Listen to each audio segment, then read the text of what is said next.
Advance homeopathy clinic में आपका स्वागत है। कैसे हैं आप? अभी तक हमने लेसन 40 में किस तरह से सिम्टम्स के आधार पे लक्षणों का मिलान करके सही होम्योपैथी दवा का चुनाव करके हम एंजाइटी को बहुत आसानी से बिना किसी साइड इफ़ेक्ट के ठीक कर सकते हैं। चलिए आज हम बात करेंगे लेसन 41 में कैसे हम एंजाइटी को कौन से ऐसे लक्षण हैं और कौन सी ऐसी लक्षणों के आधार पे दवा हम चुन लें ताकि वो आसानी से एंजाइटी को ठीक कर सके। चलिए जान लेते हैं कि एंजाइटी होती क्या है। एंजाइटी कई प्रकार की होती है और इंसान के रहन सहन, इंसान के इन्वायरमेंट, आसपास की सराउंडिंग्स और उसके काम काज को लेकर तरह तरह के उसके मन में विचार आते हैं। जिस तरह के इंसान की एक्टिविटीज़, सराउंडिंग्स या सामाजिक एक ऑरा होता है, सामाजिक दायरा होता है, उसकी एंजाइटी का भी वही रूप होता है।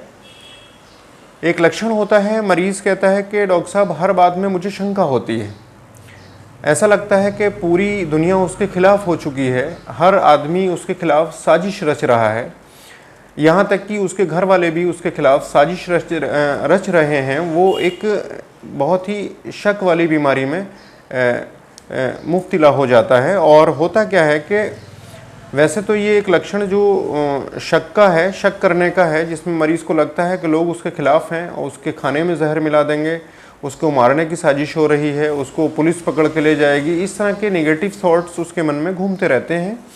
ये शाइजोफ्रेनिया का एक लक्षण है, पर होम्योपैथी में बीमारी इसका नहीं बल्कि लक्षणों का इलाज होता है।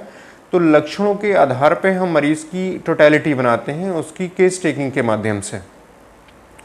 तो ये जो मन में उसके विचार घूमते हैं, शंका घूमती है, चाहे वो घर वाले हों, पास पड़ोसी हों या उसके ऑफिस के लोग हों, जो भी उसके कांटेक्ट में है, उसको ऐसा लगता है सारे लोग उसके खिलाफ हैं।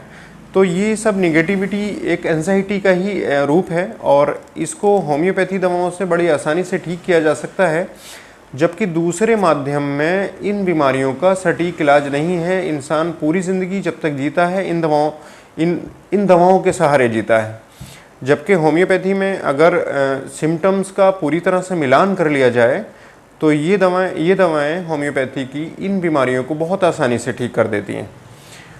तो अगर ऐसे कुछ लक्षण हैं तो होम्योपैथी दवाओं से आप ठीक हो सकते हैं। चलिए जान लेते हैं कौन से ऐसे लक्षण हैं और कौन सी ऐसी होम्योपैथी दवाएं हैं जो एंजाइटी जैसी खराब बीमारी को ठीक कर सकती हैं। एक लक्षण होता है कि बच्चों में दिल धड़कता है, जिसकी वजह से बच्चे बहुत ज़्यादा घबराहट और बेचैनी का शिकार हो जाते हैं, बहुत ज़्यादा घबरा जाते हैं, दिल धड़कता है। तो ऐसी कंडीशन में कैलकेरिया फॉस हमें 200 में नियमित रूप से 2 से 3 हफ्ता देनी चाहिए।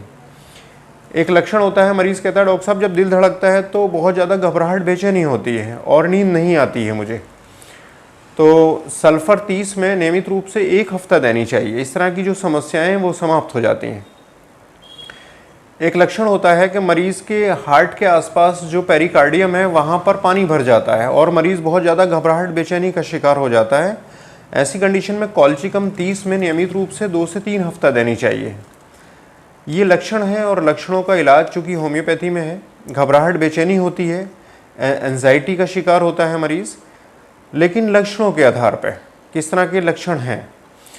शाम को और सुबह में मरीज़ का दिल बहुत तेज़ी से धड़कता है। इस तरह की शिकायत मरीज़ करता है आगे कि डॉक्टर साहब सुबह और शाम में घबराहट इस वजह से बहुत ज़्यादा होती है कि मेरा दिल बहुत तेज़ कूदता है, धड़कता है। तो ऐसी कंडीशन में फास्फोरस 30 में नियमित रूप से 1 हफ्ता देनी चाहिए। इस तरह की जो समस्याएं वो समाप्त हो जाती हैं। एक लक्षण होता है, मरीज़ कहता है डॉक्टर साहब कोई भी दिमागी अगर काम करता हूँ तो दिल कूदने लगता है, दिल धड़कने लगता है। ऐसी कंडीशन में घबराहट बेचैनी होती है तो ऑरम म्यूरियाटिकम 30 पावर में नियमित रूप से 1 हफ्ता देनी चाहिए। ये जो समस्याएं हैं वो समाप्त हो जाती हैं। एक लक्षण होता है कि जरा भी उत्तेजित हो जाता है मरीज़ तो, या कोई भी एक्साइटमेंट होने की वजह से उसका दिल धड़कने लगता है और घबराहट बेचैनी होती है। तो प्लेटिना 30 में नियमित रूप से 1 से 2 हफ्ता देनी चाहिए। इस तरह की जो समस्याएं हैं वो समाप्त हो जाती हैं। तो होम्योपैथी में किस तरह से हम एंजाइटी को ठीक कर देते हैं और बहुत ही आसानी से बिना किसी साइड इफ़ेक्ट के ये एंजाइटी जैसी ख़राब बीमारी ठीक हो जाती है। तो ज़्यादा से ज़्यादा कोशिश करें कि अगर कोई इस तरह के पेशेंट हैं या हमारे कोई भी नोन हैं तो होम्योपैथी दवाओं का आप सहारा लें और इससे आपको बहुत फ़ायदा होगा। एक सूचना अपने व्यूअर्स को देनी थी कि जो 10 साल से हम लासामार्ट के नीचे क्लिनिक चला रहे थे, वो क्लिनिक हमने टैक्सी स्टैंड पर शिफ्ट कर दिया है। अगर हमारे पेशेंट्स कोई भी हैं जो हमसे जुड़े हुए हैं, वो अगर हमसे संपर्क करना चाहते हैं तो टैक्सी स्टैंड पर ही संपर्क करें। नेक्स्ट वीडियो में फिर मुलाकात होगी। Thank you.